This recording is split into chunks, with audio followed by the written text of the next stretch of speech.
Who named this? I don't know.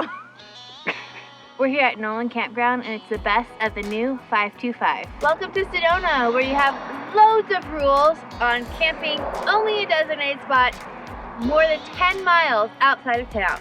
525 is the road in Sedona that you used to be able to camp all up and down, but now the Forest Service has made new rules, and there's about 4, maybe 5 campgrounds along this road that are designated for all of us boondockers. A lot of the spots along 525, they've closed down completely, but some of them you can park at, but you can't camp. Surprise Campground is the first campground on 525 that you're allowed to stay, but as you can see, it's not really much of a campground. It's a glorified parking lot, or rather, just a parking lot.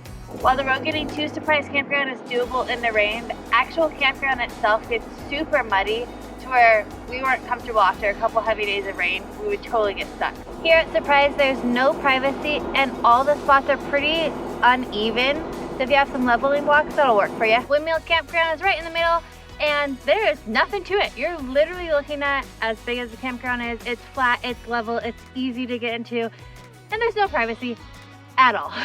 Windmill Campground is quite a bit lower. It's closer to the actual highway, and this behind me is the only view of the red rock that you get from here. The ground itself isn't even the red rock. You're that low in elevation, I guess. As you can see here at Windmill, when it's wet, it can also get sloppy.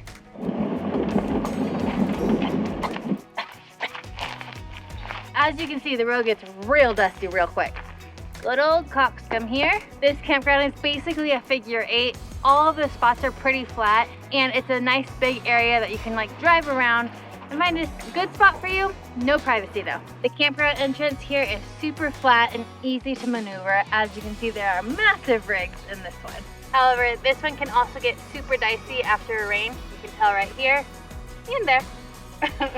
Cockscomb is another one of those campgrounds that's right on the road. The road's literally right there, and every time a car is passing by, it's getting dusted out. There are a few spots further away from the road, but for the most part, you're right on it. Greasy Campground is the second from the top of like the Boynton Canyon Road and the closest to that area, and it's quite small and super dusty. The nice thing about Greasy Spoon is it offers a really nice view.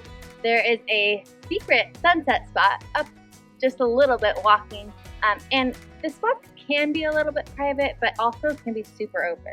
See that RV back there? That's definitely the best spot of maybe the whole 525. Nolan Campground is the closest campground to Boynton Canyon Road. It's about, I think, 1.5 miles or 2 miles from the main road. And that's where a lot of the hiking and mountain biking in Sedona is actually at. The entrance into Nolan Campground is a bit rough. You'll see a big dip right here, but we made it in our regular van without 4x4 or high clearance. We did hear an RV last night scrape pretty bad. When it's wet and rainy here, it's nearly impossible to get into these campgrounds, as you can see right here, unless you have that 4x4 high clearance. But even then, this red rock gets so muddy and sticky, we couldn't even make it past the first campground on this road.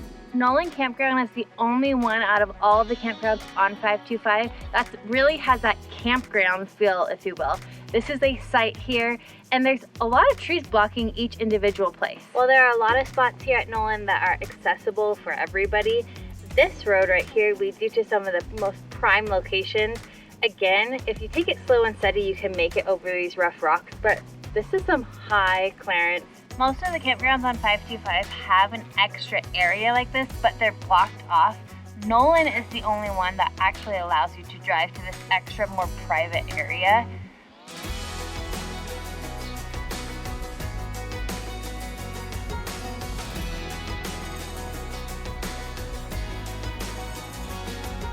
Javalina Campground is the first campground the opposite side of 525, and it's accessible in the wet weather, unless it's super wet, but it's not as popular as the other campgrounds on the upper side of 525. As you can see here, it's pretty tight. There's not that much space, and the views aren't as good as the upper side of 525. The spots here at Javalina are mostly flat, and it offers quite a bit more privacy than the alternative closest one to 89A, which is Surprise. We're inside telling you about Angel Valley Campground because the wind is atrocious right now.